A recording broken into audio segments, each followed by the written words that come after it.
Just a couple things that I'm going to show before we move on to exports. First is Dependency Walker. This is a separate program that you can use to sort of see, like, I import, COMDLG, but what does COMDLG import? COMDLG imports its own imports, and they import their own imports.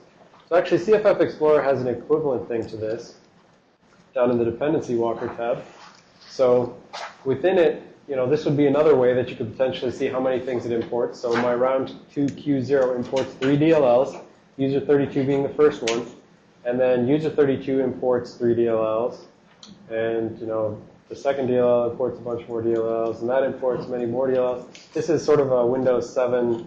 There's some subcode DLL kind of thing that does that I don't actually even know about yet. One of the other people on my project dealt with that. But yeah, so the point is you can see all of the dependencies that are actually involved. And so the OS loader at runtime has to go through and say, okay, I'm running, round 2 Q0.dll.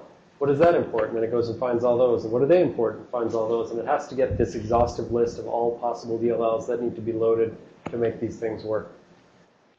So in some sense, that's another potential value from something like delay loading DLLs, right? So if you delay load a DLL, which happens to, load, 50 other DLLs, by making sure you're not doing that until you really need to, you potentially put off more than just one DLL's worth of loading off overhead.